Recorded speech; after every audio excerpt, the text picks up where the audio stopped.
everyone, Assalamu alaikum.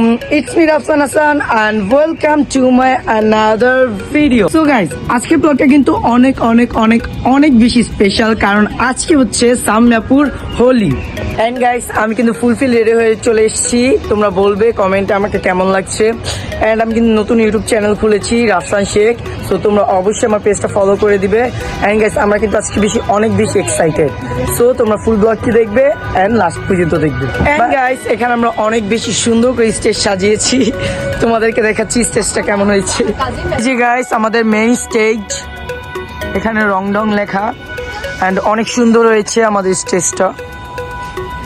And guys ফুল স্টেজটা কেমন হয়েছে তোমরা অবশ্যই কমেন্ট বক্সে জানাবো আমাদেরকে। এন্ড গাইস এখানে আমরা কালকে রাত্রে অনেক সুন্দর করে আলপনা আর্ট করছি। আমি এন্ড আমার কাজিনসরা মিলেই আলপনাটা আর্ট করছি অনেক সুন্দর করে। আমরা ছোট্ট করে সাউন্ড সিস্টেমের ব্যবস্থা করেছিলাম কারণ হোলি করছি, গান না থাকলে তো কোনো মজাই নেই। তারপর গাইস আমি এক এক করে সবার সাথে একটু করে ক্লিপ নিচ্ছিলাম। আমার দুলাভাইয়ের সাথে ক্লিপ নিচ্ছিলাম, তারপর আহমেদের সাথে ক্লিপ নিচ্ছিলাম।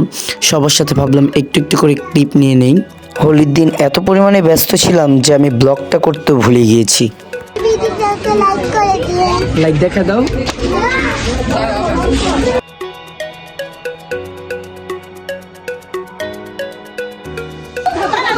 হ্যালো প্রিয়। সো গাইস অলমোস্ট আমাদের সব গেস্ট চলে আসছে। একটু পর আমরা ফটোশুট করব। বলতে না বলতেই আমাদের ফটোশুট শুরু হয়ে গেল। তারপর সিঁড়ির দিকে তাকিয়েই দেখি জামাই আসছে। তারপর আমিও ভাবলাম যে একটা ক্লিপ নিয়ে নিই, জামাইরা আসছে জামাই ফ্রেন্ডদের নিয়ে। সো একটা ক্লিপ নিয়ে নিলাম। এন্ড গাইস সামনাপুর বিয়েটা নিয়ে আমরা কিন্তু অনেক বেশি এক্সাইটেড ছিলাম, ফুল ফ্যামিলি অনেক বেশি এক্সাইটেড ছিলাম। জামাই আসার পরই জামাইয়ের এন্ট্রি শুরু হয়ে গেল।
তারপর গাইস আমার ভাগ্নিকে নিয়ে আমিও উড়াধুরা নাচ। অ্যান্ড গাইস পরে কিন্তু রং নিয়ে অনেক বেশি মাখামাখি হয়েছে, বাট সেই ক্লিপটা আমি নিতে পারিনি, আমার হাতে ফোন ছিল না তাই। অ্যান্ড গাইস কম বেশি অনেক বেশি মজা করছি আমরা হোলির ভিতরে, অনেক বেশি মজা করছি। সো গাইস আমি আমার সর্বোচ্চ দিয়ে ট্রাই করছি ব্লগটাকে সুন্দর করে তোমাদের কাছে রিপ্রেজেন্ট করার জন্য। অ্যান্ড কেমন হয়েছে ব্লগটা অবশ্যই তোমরা বলবা কমেন্ট বক্সে। এন্ড গাইস নাচানাচি শেষ করে আয়না নিজের মুখ দেখে আমি নিজেই অবাক হয়ে গেছি। সো গাইস আজকের ব্লগটা এই পর্যন্তই। ভালো লাগলো অবশ্যই লাইক কমেন্ট শেয়ার এন্ড আমার পেজটা ফলো করবে। সো আল্লাহ হাফেজ, আসসালামু আলাইকুম।